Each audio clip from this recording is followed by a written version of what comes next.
다윗의 이야기를 우리 해오고 있는데요. 이제 마지막 시간이 되어갑니다. 오늘 다윗의 죽음 이야기를 하고요. 다음 주에 다윗의 삶의 신앙 이야기를 하고 나면 다윗 이야기를 이제 마치게 됩니다. 20번 했는데요.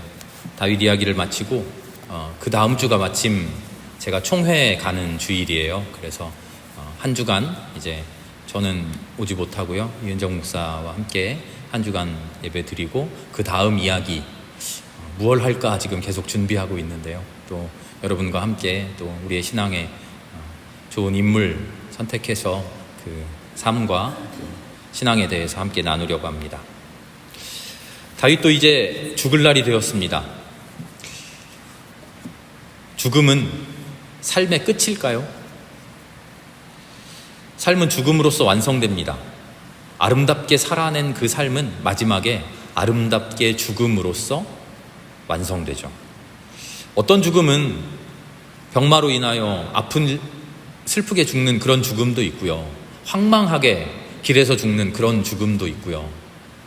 우리 인간이 보기에는 복받은 죽음, 식구들에게 둘러싸여 자기 한평생을 다 누리고 편안히 죽는 죽음, 여러 가지 모습의 죽음들이 있습니다만 그 모든 죽음은 우리의 인간됨을 끝장내 버리는 것이 아니에요. 죽는다고 해서 우리 삶이 끝나는 것이 아니고요. 우리가 인간이라는 것을 입증해주는 마지막 증거죠. 그래서 우리는 죽음을 아름답게 죽어야 돼요. 인류 최초의 유혹이 뭘까요? 아담과 하와에게 뱀이 찾아와서 뭐라고 말합니까? 너희도 하나님처럼 되어 봐라. 하나님처럼 될 수 있다 하는 거죠. 그 유혹의 핵심에는 하나님처럼 지식을 알 수 있다 여러 가지 이야기들이 있었습니다만 그 유혹의 핵심은 하나님처럼 죽지 않을 수 있다 하는 거예요. 그래서 하나님이 생명나무를 막으시는 거죠. 그 유혹으로 인한 결말은 우리에게 하나님의 선언은 너희는 반드시 죽어야만 한다. 아니다. 너희는 반드시 죽어야만 한다. 인류의 최초의 유혹, 인류의 근본적인 가장 큰 욕심, 그것이 죽고 싶지 않다 하는 거예요. 죽고 싶지 않다. 죽고 싶지 않다라고 하는 인간의 궁극적인 욕심 앞에서 하나님이 선언해 주시는 것은 아니다. 너희는 죽어야 한다라는 거죠. 성경에는 수많은 죽음들이 나오는데요. 그 모든 죽음들 앞에서 우리 인간이 아름답게 죽지 못하는 모습을 보여줍니다. 그게 우리가 끝까지 놓을 수 없는 우리의 욕심이고 우리의 한계예요. 예수님의 십자가 죽음을 가지고 우리 예수님의 십자가에서 보혈의 피를 흘리심으로 우리를 구원해 주셨다 우리는 어떤 교리적인 그런 고백을 하기도 합니다만 예수님의 십자가 죽음이야말로 죽음을 아름답게 죽는, 죽음을 거부하거나 죽음을 부인하거나 죽음을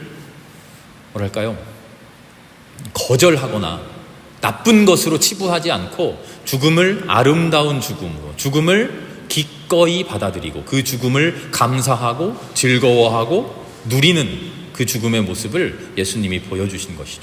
어떻게 죽어야 하는지를 우리에게 알려주셨어요.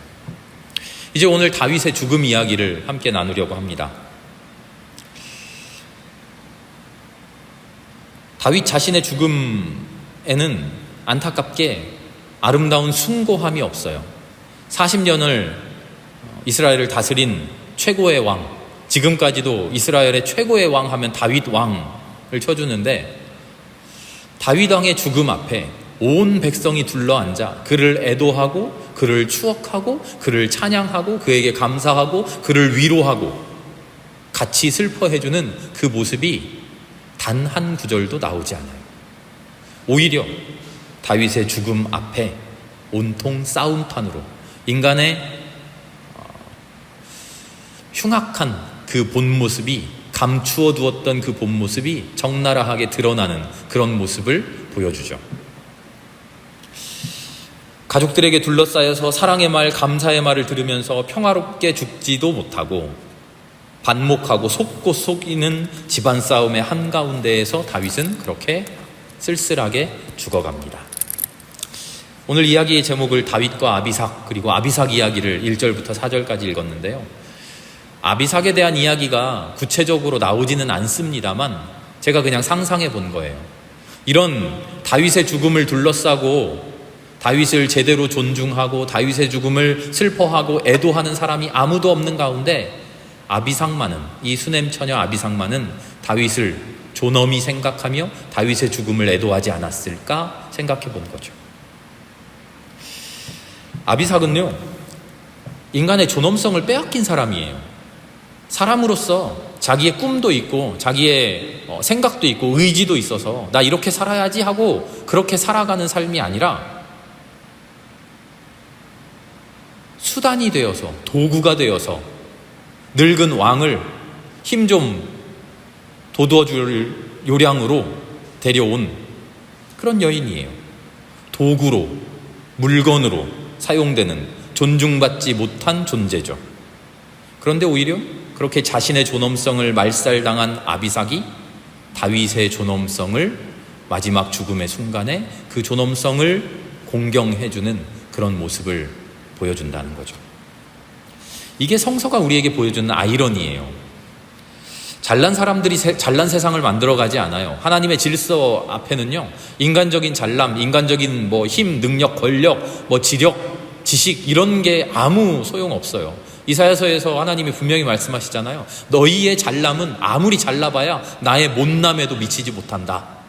너희가 아무리 높고 너희가 아무리 대단해도 하나님의 최고 쓰잘데기 없는 것, 그런 거 없겠지만 하나님의 발끝에도 미치지 못한다. 그런데 잘났다고, 나 이만큼이나 세상 권력 있다고, 나 이만큼이나 세상 지식 있다고 그렇게 떠들 필요 없다는 거죠. 잘난 사람들이 잘난 세상을 만들어가는 게 아니라 못난 사람이, 불쌍한 사람들이, 별거 없는 사람들이 아름다운 세상을 만들어갑니다. 어떻게 해요? 나는 아무것도 아니라는 것을 깨닫고 아무것도 아닌 내가 그저 오직 하나님의 은혜만을 간구하며 갈망하며 엎드려져 있을 때, 순전히 신앙으로만 하나님 앞에 엎드려 있을 때, 그런 사람들을 통해서 하나님의 나라가 이루어져 가는 것이죠.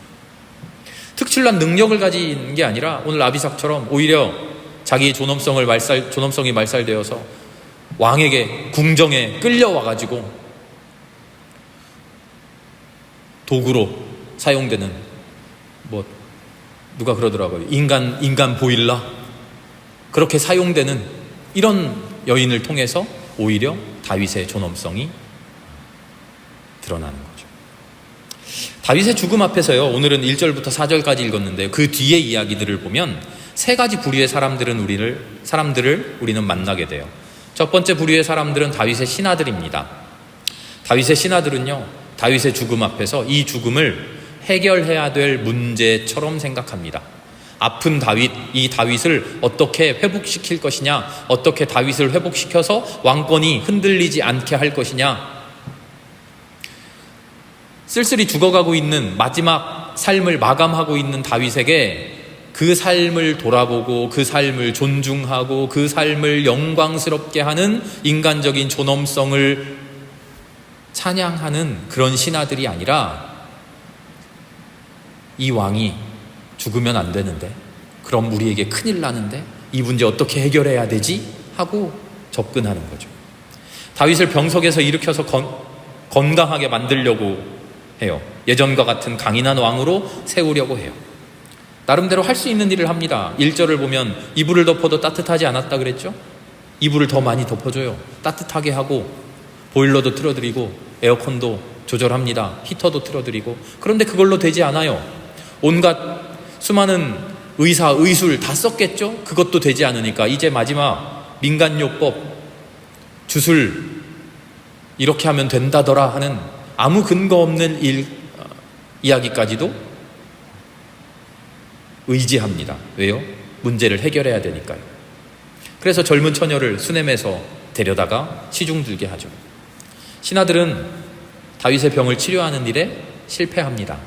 그래서 다윗은 결국 죽게 되죠. 신하들의 잘못은 아닙니다만, 실패할 때마다 다윗은 신하들에게 어떤 존재였을까요? 우리 왕, 내가 섬겨야 할 나의 왕, 1년 평생을 나와 동고동락한 왕, 그런 왕으로 생각했을까요? 다윗은 문제거리였어요. 풀어야 할 문제였죠. 죽어가는 다윗을 인간적으로 대하면서 그의 눈물을 닦아주고 안타까운 마음을 함께하고 그의 인생에 훌륭했던 것들을 추억하고 기억하며 함께 즐거워하며 그 삶을 존엄하게 대해주고 이제 마지막 가는 길을 찬양해 주어야 할 텐데 그러지 못하고 다윗이라는 사람에게 집중하지 못하고 다윗의 죽음이라는 현상을 어떻게 해결할까 그것만 바라보고 있었죠. 두 번째 사람이 등장합니다. 아도니아입니다. 아도니아는 다윗의 넷째 아들이에요. 첫째 아들 암논은 어떻게 죽었죠? 이복 동생 압살롬에게 살해당하죠. 자기 자신의 죄악으로 인해서요. 둘째 아들은 길르압이라고 하는데요. 성경에 첫째가 누구고 둘째가 누구고 할 때만 이름이 나오고 길르압에 대한 이야기는 전혀 없어요. 그래서 학자들은 아마 어린 시절에 일찍 죽지 않았을까 그렇게 생각을 합니다. 셋째 아들이 우리가 잘 알고 있는 압살롬이죠. 압살롬 아버지에게 반역하다가 비참하게 죽고 맙니다. 넷째 아들이 아도니아입니다. 아도니아는 압살롬만큼이나 용모가 훌륭했다 그래요. 압살롬만큼이나 대단한 아들이었어요. 뛰어난 아들이었어요. 누가 보나 다윗의 대를 이어서 왕이 될 제목이었죠. 자기 스스로도 알고 있었어요. 내가 가장 유력한 왕위 계승자지. 스스로 왕이 될 거라고 맹세하고 다녔고요. 왕 행세를 하고 다녔고요. 기병과 호위병을 거느리고 다녔어요. 그런데 그러고 있는데도 다윗은 딱히 아도니아를 제지하지 않아요. 다윗도 암묵적으로 승인하고 있는 거죠. 그런데 아버지가 병들어 죽게 되자 아버지의 죽음이 가까워 오자 아도니아는 조급해집니다. 아버지가 살아있으면 아무리 자기가 유력한 왕위 계승자라고 할지라도 후계자일 뿐이지 왕은 아니에요. 다윗은 자기의 미래를 가로막고 있는 존재예요. 아버지의 삶을 존중하고 그와 함께 죽음을 애도하고 그 죽음을 기쁨으로 받아들이고 어떻게 그 죽음을 존엄하게 잘 이겨낼까, 받아들일까, 넘어갈까를 생각하는 게 아니라 다윗의 죽음이라는 문제 앞에서 다윗을 장애물 취급하죠.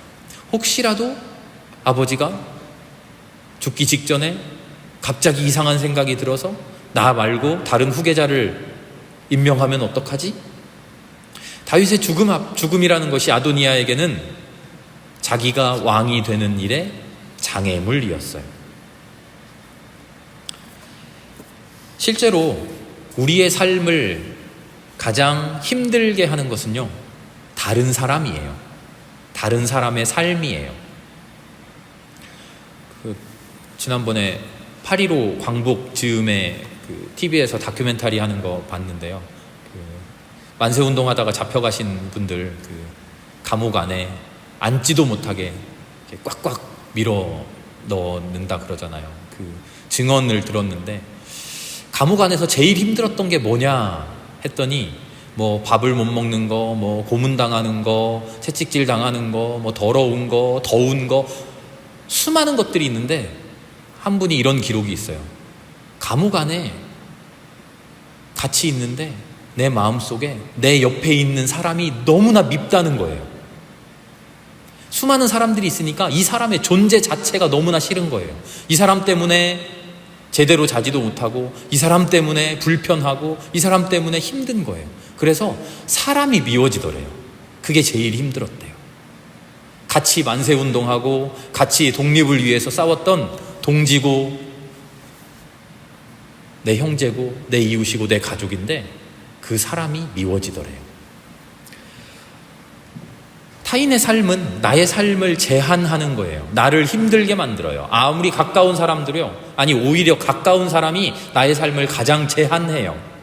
나와 상관없는 사람들은요. 내가 어떻게 살든지 나하고 상관없어요. 나에게 상관하지 않아요. 내 멋대로 해도 돼요. 그런데 나와 가까운 사람들은 내가 멋대로 살게 놓아두지 않아요.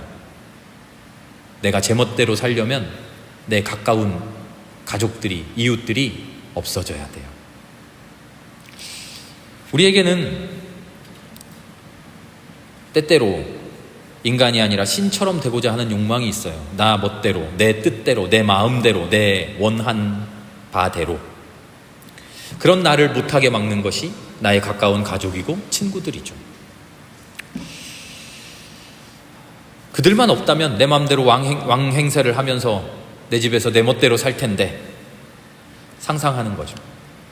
그러나 삶은 결코 그렇지 않습니다. 내 삶에서 나를 방해하는 것처럼 보이는 불편거리들처럼 보입니다만 실은 나를 방해하는 것이 아니라, 나를 제약하는 것이 아니라, 나에게 장애물이 되는 것이 아니라 그런 나를 올바르게 살 수 있도록 도와주는 하나님의 도구인 것이죠. 그런 불편거리들을 제거해버리면요, 오히려 우리의 삶이 풍성해지는커녕 오히려 더 우리의 삶이 몰락합니다. 젊은 남편들이요, 제일 좋아하는 게 뭔지 아세요? 아내가 친정에 잠깐 놀러 가는 거래요. 며칠 놀러 가는 게 젊은 남편들이 제일 좋아하는 거래요. 그러면 집안일도 하면서 귀찮은 일도 많아지겠지만 자기 멋대로 할 수 있어서 너무 좋대요. 그런데 자기 멋대로 할 수 있어서 너무 좋은데 그 멋대로 하는 그 시간에 뭐 하며 지내나 봤더니 평소에 그렇게 자기 절제 잘하면서 아름답게 건실하게 살던 그 남편들이요, 와이프가, 아내가 며칠 집을 비우면 정말 집에서 난장판이 되어서 뒹굴뒹굴 그렇게 자기 멋대로 산대요. 그리고 나서 나중에 이야기하죠. 그래서 좋았느냐? 내 멋대로 사니까 좋았느냐? 너 하고 싶은 대로 젊은 시절 10대 20대 살듯이 그렇게 사니 하루 이틀이 좋았느냐 물어보면 아니에요. 그렇지 않다는 거죠. 나를 제약해 주는 것, 나를 때때로 힘들게 만드는 것, 오히려 나를 올바르게 살도록 해주는 서로 간의 굴레가 되어주는 하나님의 섭리라는 거죠. 삶의 제한을 존중하고 죽음을 존엄하게 대하는 것, 그게 우리의 삶을 깊이 있게 해줘요. 진짜 아름다운 것은요, 우리가 제한되어 있다는 것, 내 멋대로 할 수 없다는 것을 알 때 진짜 우리의 삶이 아름다워질 수 있는 거죠. 세 번째 사람은 밧세바예요. 밧세바는 성경에는 정확하게 나오지 않습니다만 다윗이 이전에 밧세바의 아들인 솔로몬에게 왕위를 계승해 주겠다고 몇 번에 걸쳐서 약속을 했던 것 같아요. 그 약속을 이제 확실하게 받아내고자 발빠르게 움직입니다. 자기의 아들이 아닌 아도니아, 넷째 아들이 왕이 되겠다고 저렇게 설치고 다니는데 다윗은 은근히 암묵적으로 인정해 주는 것 같아요. 그런가 보다 하고 지냈는데 이제 다윗이 막 죽을 때가 되니까 이대로 둬서는 안 될 것 같죠. 그래서 밧세바는 열심히 움직입니다. 나단 선지자를 찾아가고 다윗을 찾아가서 임금님이 하신 말씀을 정확하게 꽝꽝꽝 공증하고, 변호사 불러서 공증하고 선포하고 즉위식 합시다. 밧세바는 오직 한 가지 질문에만 마음이 쏠려 있어요. 누가 보위에 오를 것이냐? 내 아들 솔로몬이 올라야 되는데, 내 아들 솔로몬이 왕이 되어야 하는데.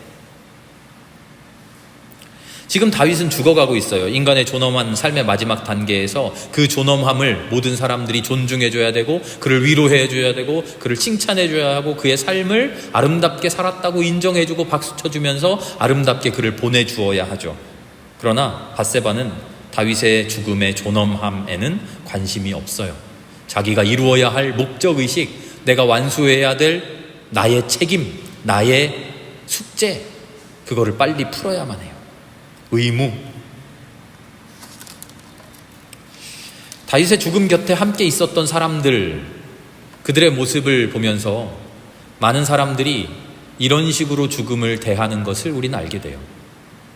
많은 경우 우리는 죽음을 앞둔 이들이 육신의 건강이 나빠지는 것을 목격합니다. 목도합니다. 해결해야 될 문제거리, 빨리 이 문제를 해결해야 되는데,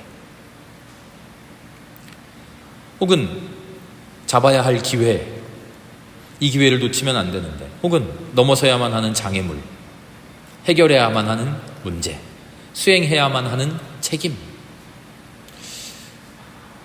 우리에게 절실하게 진짜로 필요한 것은 참으로 인간적인 삶의 실제를 상세히 익히고 느끼는 거죠.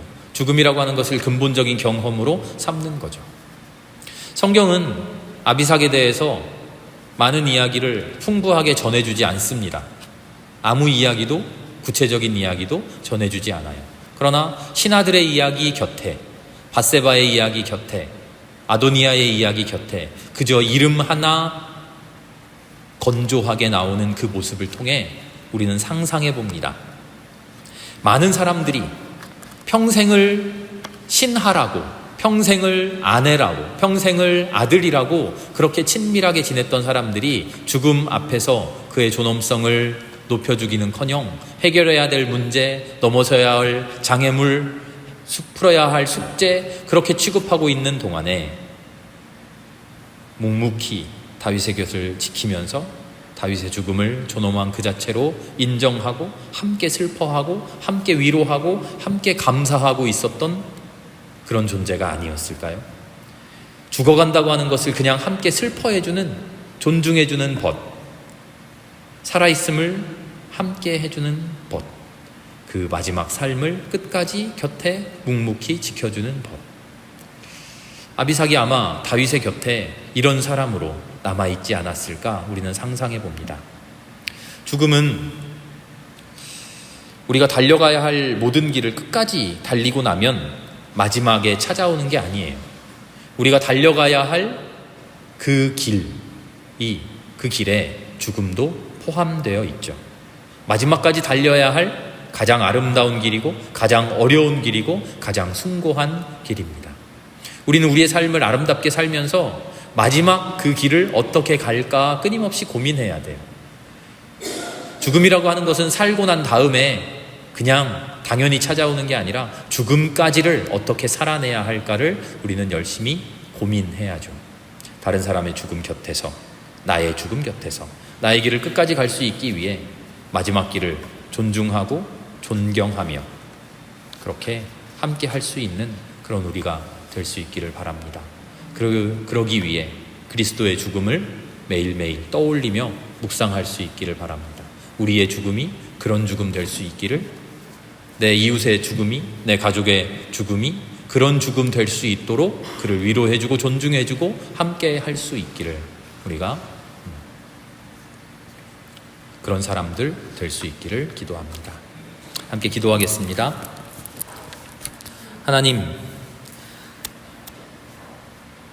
하나님만을 섬기며 하나님만을 찬양하며 하나님의 뜻대로 아름다운 길을, 그 신앙의 여정을 끝까지 살아온 다윗의 마지막을 묵상해 봅니다.